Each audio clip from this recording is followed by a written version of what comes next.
Good morning, Unity of Payson. Good morning to all of you who are here in person and all of you who are joining us online. We're delighted to have this time to be together, to connect, to share, and of course, to learn, to be inspired, to gain insight as we engage our spiritual journey. I'm Reverend Neil Worthington, and I'm delighted that you're here with us today. Would you join me for a moment of prayer as we open our service?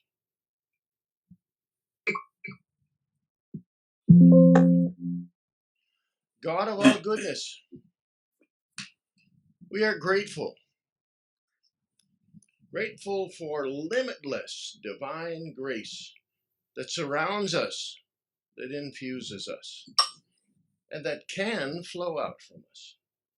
We're grateful for the grace of the natural world.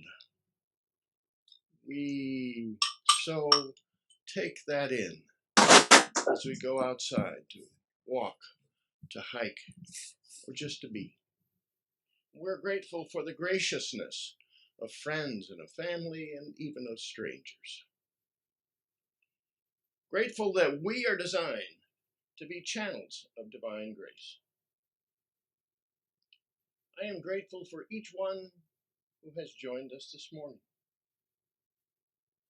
In our oneness, we are supremely blessed.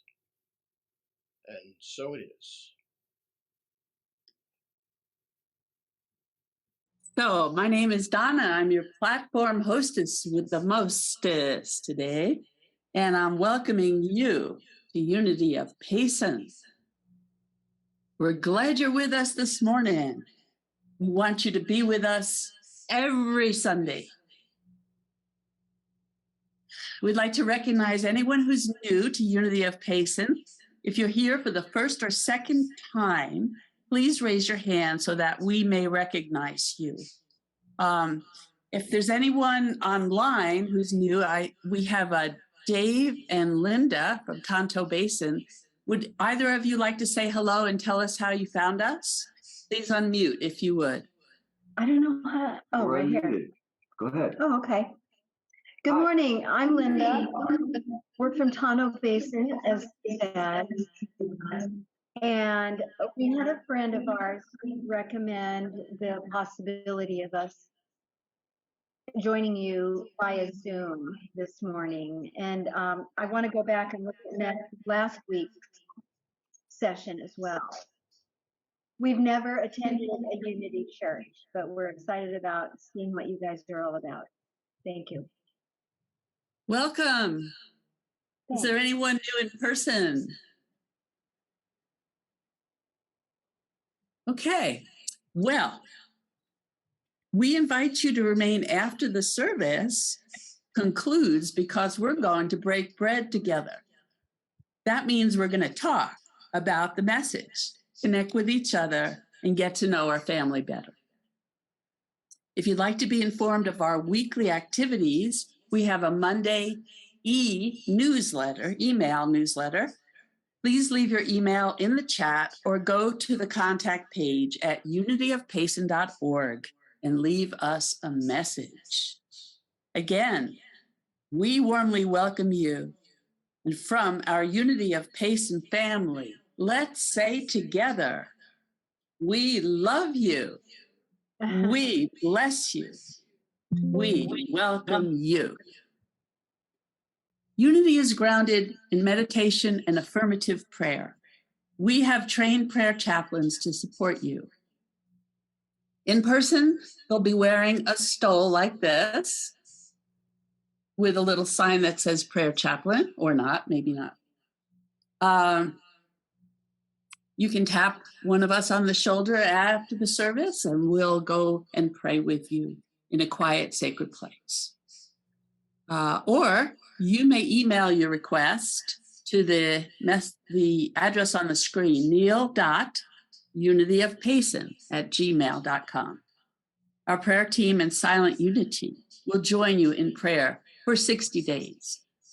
Unity of Payson will join you in prayer for 30 days, and then your request is forwarded to Silent Unity, who will pray with you another 30 days.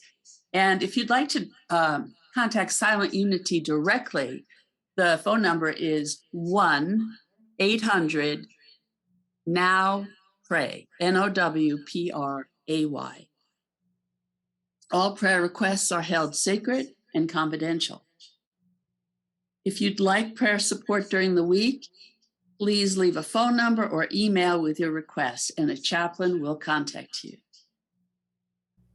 Unity of Payson's theme for January is grace. Let's say the affirmation together. I am transformed as I receive and extend divine grace. Today's speaker is Reverend Neil Worthington. Extending Grace is the title of the talk and message, and there'll be a white stone ceremony during the meditation. And he will tell you about that. It's for the new year. So now it is time for the daily word. The daily word today is world peace. I rest my heart in the peace of God.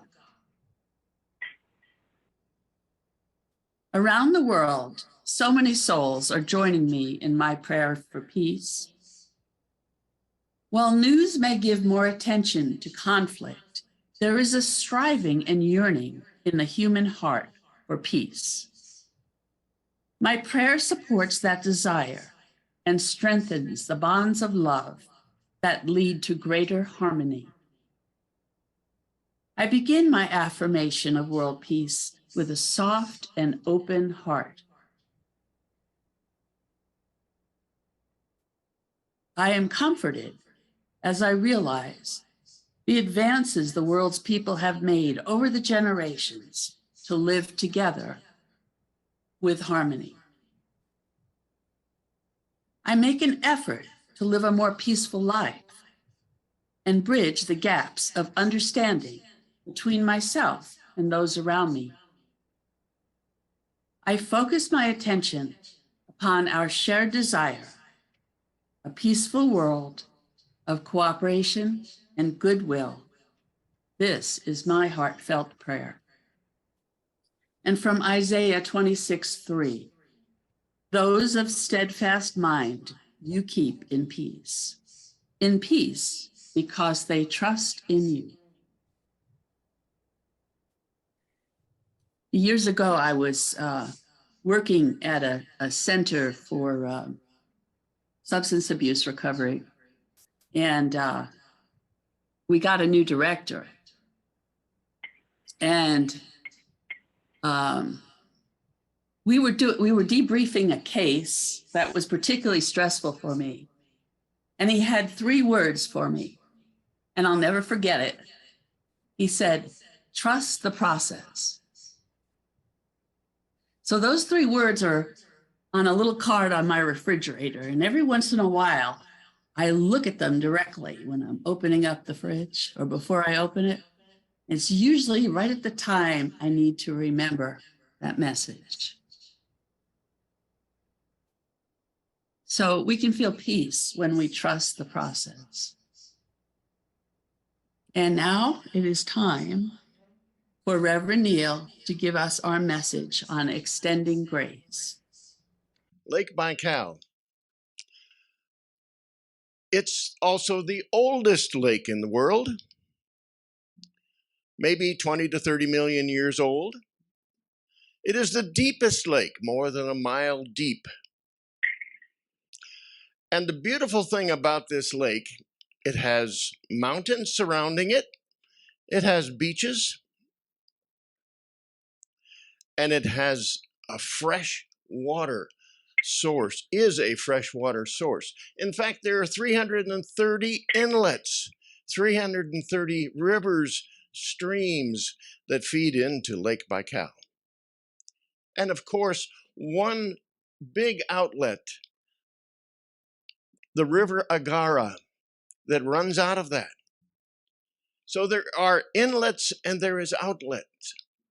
And that's what we'd like to talk about today.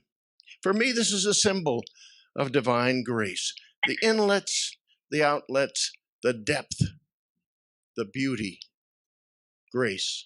We've been talking about grace for the 2 Sundays prior to this as well, because it's our theme, and we have defined grace as this exponential good, increase in good that transforms and that brings us to a higher consciousness. Exponential increase of good that brings us to higher consciousness. This deep, limitless, life-sustaining, life-enriching, life-transforming grace is all around us and in us.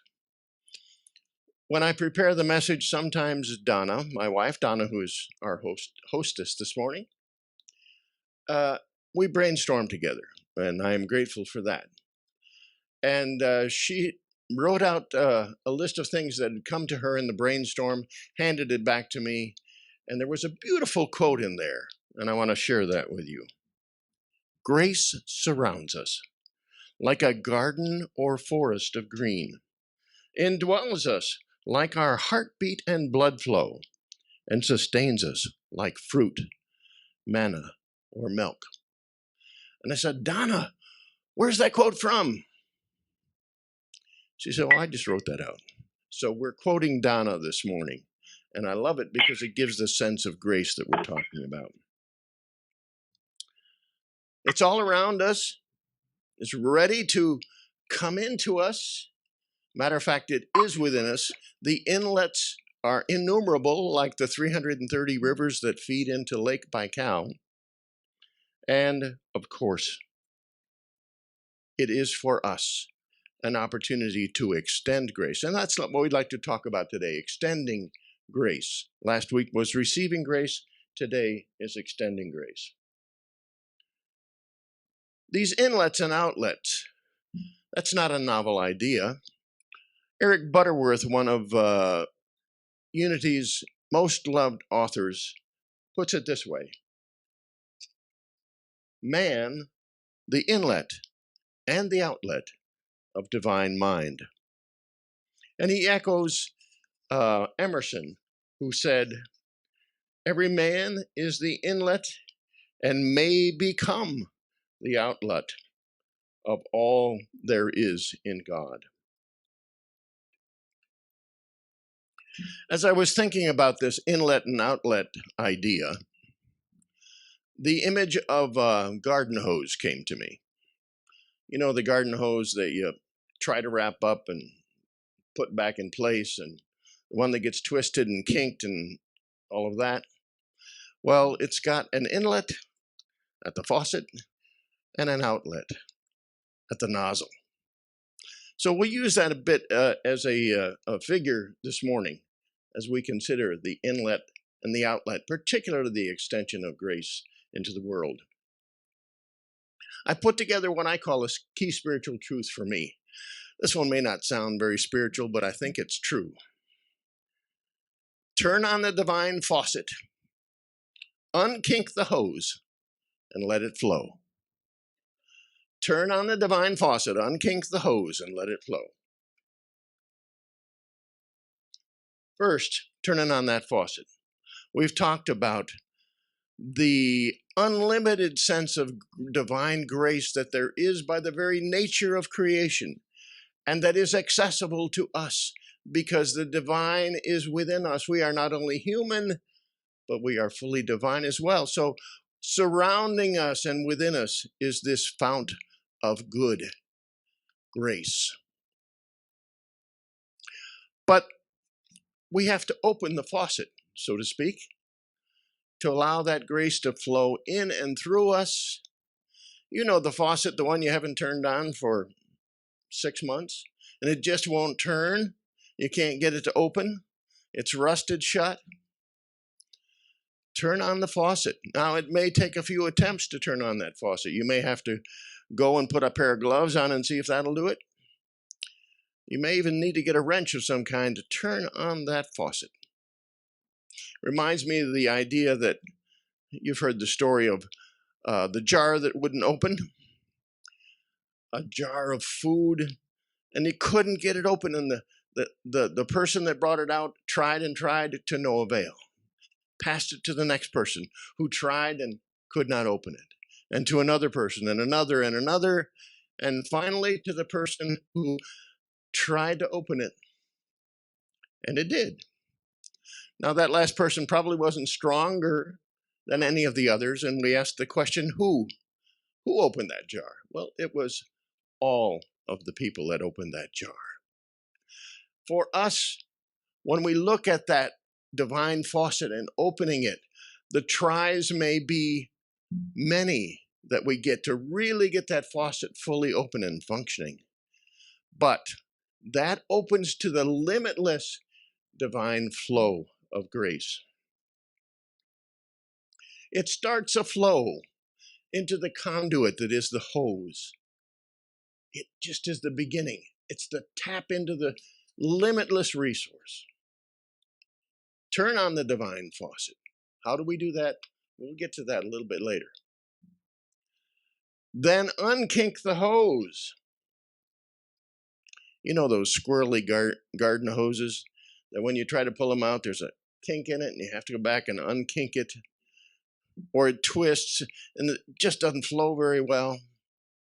You try to put it back on the hanger and it twists up even more, and you just have a problem getting that flow going. So there's some unkinking that needs to happen with that squirrely garden hose. And I think it's like us. There's some unkinking that we need to do in order to allow the flow.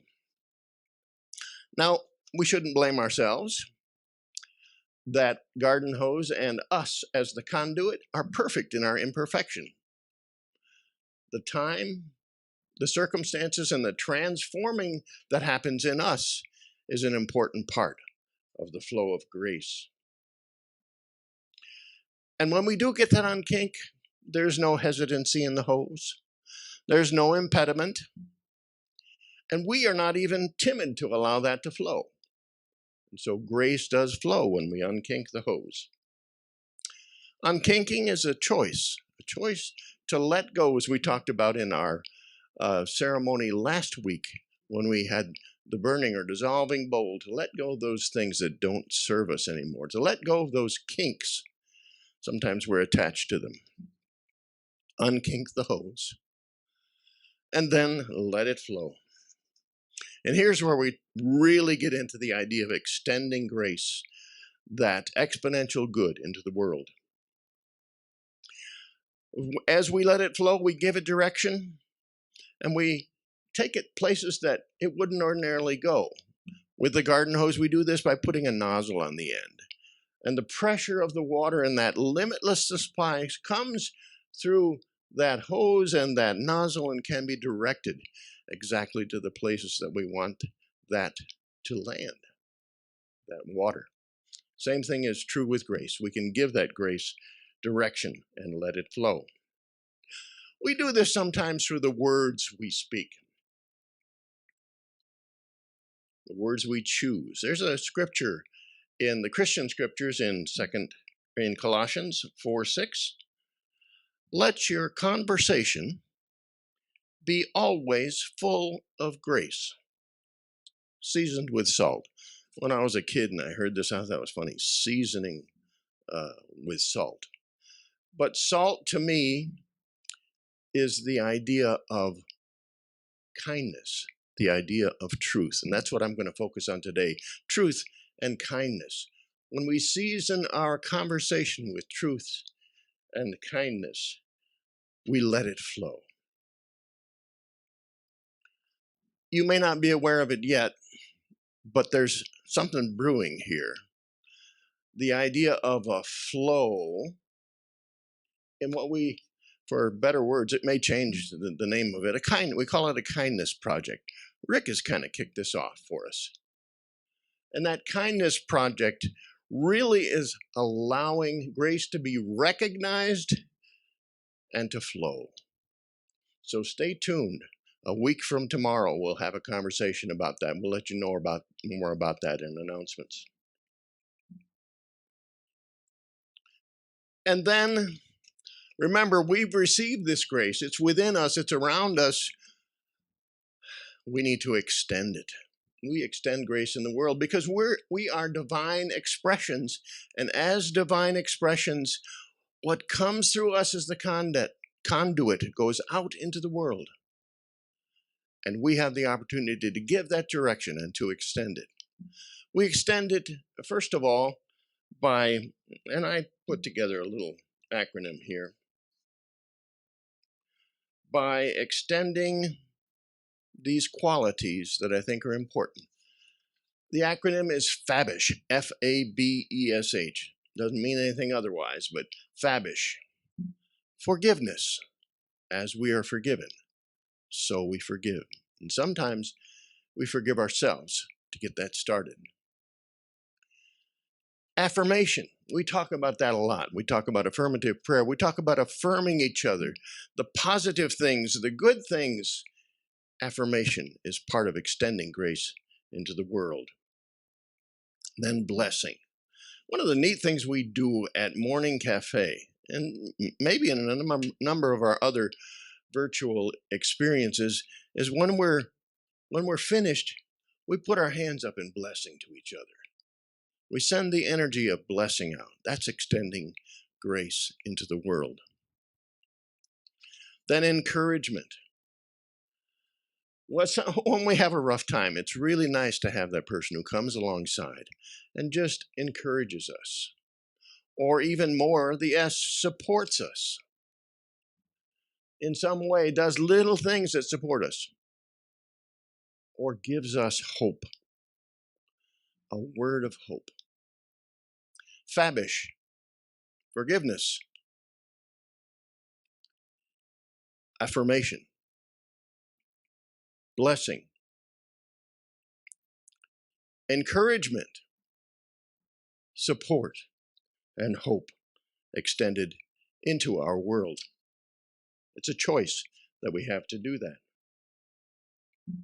We also extend our powers, our divine resources. Remember, we have the heritage of the divine within us. We extend those resources out as divine expressions into the world. We talk about the 12 powers, and there are 4 of them that I think are 5 that are particularly important when we consider grace. Love, strength, wisdom, zeal, and faith. Eric Butterworth, whom I referred to earlier, put it this way, and I love it. Right where you are in the present level of development, there is a limitless resource of wisdom and guidance, of ability and creativity, and of substance and supply through which you can do, and do superlatively well, all that needs to be done. Martin Luther King Jr., whose life and work we celebrate tomorrow, put it this way very succinctly. You only need a heart full of grace, a soul generated by love. As we intend to extend, we make a choice. And so we direct that farther than it would ordinarily go. Grace that extends. And now we come to the time at the end that I always like, how do I do that? How do I extend grace into the world? I'm going to suggest 3 simple things. Number 1, get quiet. Get quiet. We do that in meditation here together. But whether it's a formal meditation, whether it's a guided meditation, get quiet. Maybe just sit in the quiet, in the stillness. Number 1, find time for that in your life. Schedule it if you must, or just be aware that this makes a huge difference because it's a connection with the divine that we are. It's a connection with spirit. when we're in the quiet. Back to Fabish. Kind of monitor yourself and say, how about that? Am I affirming? Am I forgiving? Am I blessing? Am I encouraging, supporting? Am I offering hope? Might want to make a daily check. How did I do today? Did I extend grace in these ways? And then finally, it's so very important to know what your values are, to know what is your bliss, to know what is your inner heart's desire. So plumbing your soul for its values. I don't know if you've ever done the exercise with an organization or personally where you think of all the core values that you might have, and then you winnow it down to maybe 5. We did that prior to writing our mission and vision statements here at Unity of Payson. Think of what those core values are, and then ask yourself, am I living in harmony? Because it's a choice. I get to make choices. Do I live in harmony with those values? More than that, do I just have the soul sense that I'm in the right place, that I'm doing the right thing? Note that soul sense when you're just congruent. Your body feels good, your soul feels good, your emotions are up there. That soul sense is an indicator that you're living in accord with your values, and that maybe you're following your bliss. Joseph Campbell talked about following your bliss, and he talked about discerning what your bliss is. Here was what he said. Discerning one's bliss requires sacred space, a space for uninterrupted reflection and unrushed creative work. So we're back to quiet on that. It's a circle. So how do I do that? How do I extend grace into the world? Be quiet. Those list of attributes, check yourself to say, is this what I'm extending into the world? And then finally, discern your bliss through reflection and unhurried creative work. Remember that key spiritual truth? We'll go back to it, the hose. Turn on the faucet, that divine faucet. Unkink the hose and let it flow. Remember where we started, Lake Baikal? The outlet for that lake is the river Angara. And it goes to the sea eventually because it goes into another river and then another and ends up in the sea. But it is not always so in our life. We do not always function as that outlet. We are somewhat closed off. Just saying, the Great Salt Lake is such a body of water. The water that comes in from 3 different rivers never makes it to the sea. It dries up somewhere along the way. Don't be a Great Salt Lake. Extend grace into the world. Open the inlet, the faucet. Clear the channel, unkinking the hose, and let it flow. Let grace flow through you. And so it is. We're going to move now to a time of reflection and meditation briefly, and then on into our white stone ceremony, which I will clue you in on as we go along. If you're with us online, make sure you have pencil and paper, because you're going to need this. You're going to kind of have to simulate, and we're going to need your imagination to be working, because you can't quite be here with us physically in the same way that we have the opportunity to do it, but you can do it nonetheless. So spend some time in meditation as Phyllis plays, and we'll have our meditation song, and then we'll come back for our meditation.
So as you take your white stone and walk through that portal to newness of life, to freedom, discern that name that is yours. It can be a quality, it can be a name, it can be whatever arises from your unconscious, from your intuitive place that connects with spirit. It'll come up. Then take that pen back with you, that marker, and inscribe that name on the stone. It need not be something that you share with anyone else. It may be just for you. If you're with us virtually, take that piece of paper and pen that you've collected. Maybe you'll outline a stone, but write that name that comes to you on that. If you need a stone, let me know, and I'll send you a stone.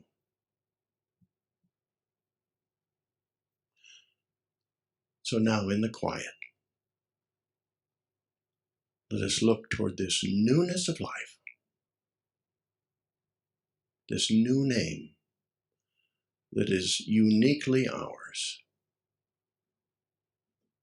I'll be here at the front to extend my blessing as you do this.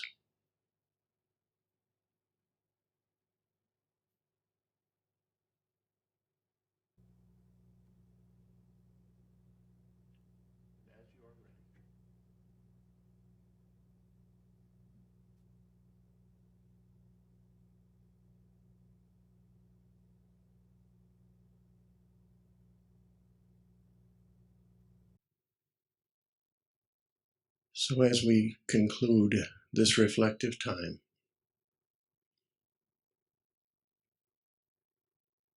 bring your awareness back to this time and the place where you are.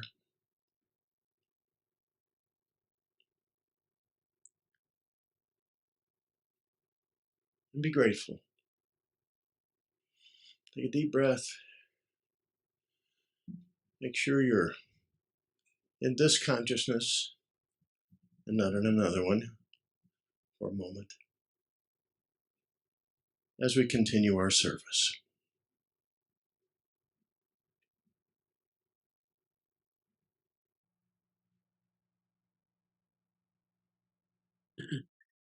Coming back to this consciousness, this place, here and now.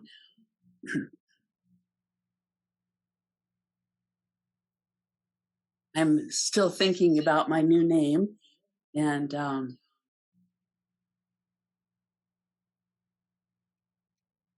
it kind of, I'm not going to share the name itself, but it does have, there's a sense of giving to it. So in line with the theme and the topic today of extending grace, I think it's a really good fit. Okay. Now is the time that we share our gifts and our offerings. Unity of Payson greatly appreciates your gifts in support of this ministry. These gifts also go out to the larger community, and we tithe back. As you listen to the offering song, you'll have time to make a contribution. Information is for giving is on the slides.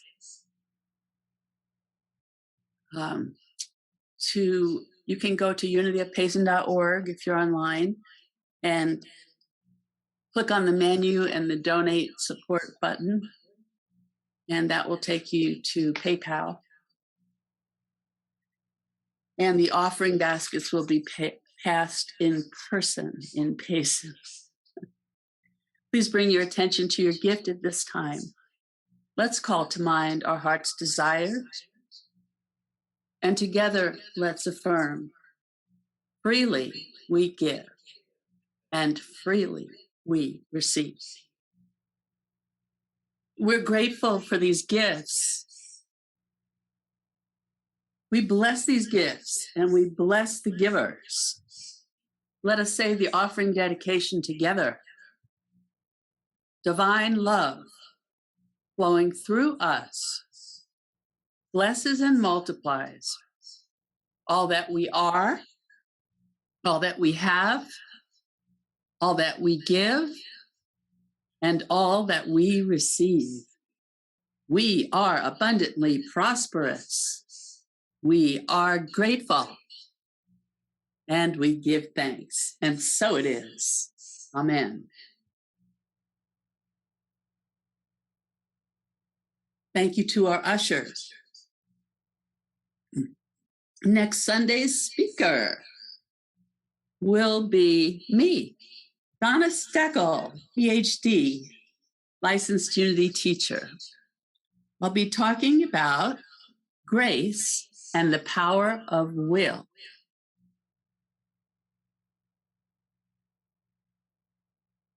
I will share a few announcements with you today, but there are many things happening. Please check the website, unityofpayson.org, and the Monday newsletter.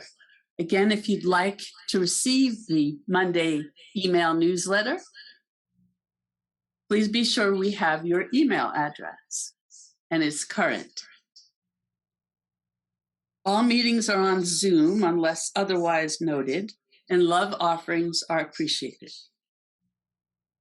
Our regular weekly events are Morning Cafe, Monday through Saturday, 9:30 a.m. We usually read the daily word and discuss it. And the session goes for 30 minutes, but it's a great way to get centered and start our day. We have, with Teresa Qigong, moving meditation on Sunday and Wednesdays at 4:30 p.m. on Zoom. That goes for 40 minutes till 5:10. We have highway cleanup on the third Thursday of the month. Contact Reverend Neil to participate. We have organic gardening at Shanti Olmsted in Gaisila. Contact Ram to participate. Our next monthly potluck will be February 5th. We have A Course in Miracles with Reverend Neil, Tuesday, January 17th at 6 p.m. That's on Zoom. We have the Prayer Chaplains meeting Saturday, January 21st from 11 to 12. That meets on the third Saturdays at the Fellowship Hall. And we have a kindness conversation led by Rick, Monday, the 23rd at 6 p.m. in the fellowship hall and on Zoom. And it's called Kindness Cafe. And we'll explore recipes for more kindness in our lives and the lives of those around us. We will have conversation with a variety of kindness chefs offering recipes for healthy activities, healthy eating, kindness opportunities to serve others. Bring your favorite healthy and tasty snacks to share. And we'll generate ideas that will make your life more rewarding and joyful. I also want to mention that there are Valentine's Day crafts that you can make a donation for at the back table by where we have our after-service fellowship snacks and gathering. And there's also a self-service library there. And if you're looking for any books like by Eric Butterworth or Emily Cady, Lessons in Truth, we do have them.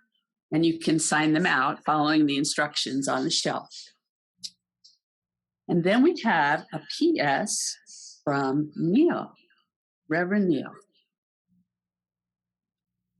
I just want to add a little bit to this kindness conversation, Kindness Cafe.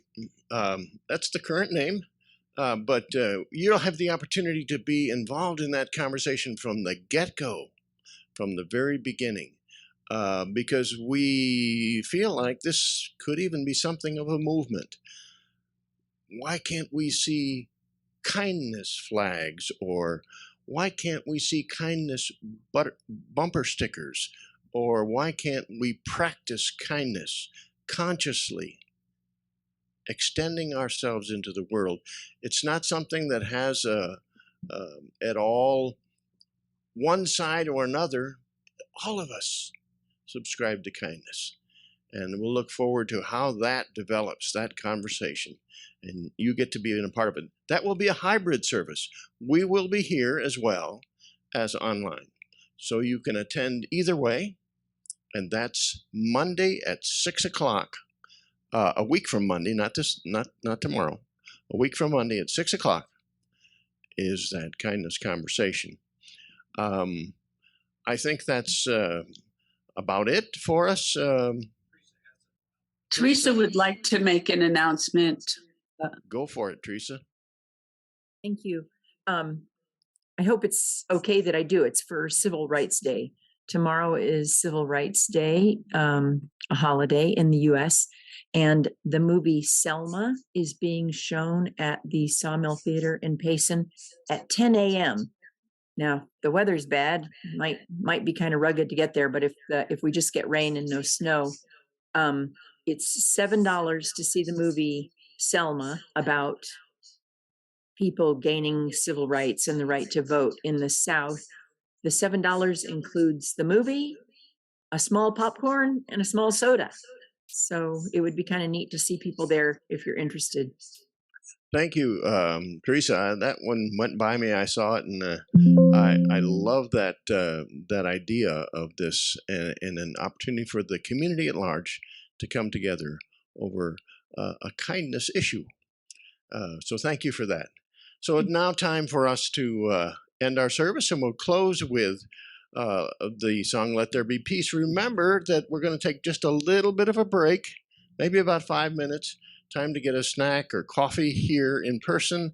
Time for you to get a snack at home if you like, and come back and break bread together as we have a little conversation. Usually it goes about 20 minutes or so, just for an opportunity for us to connect and to explore a little further what we've talked about today.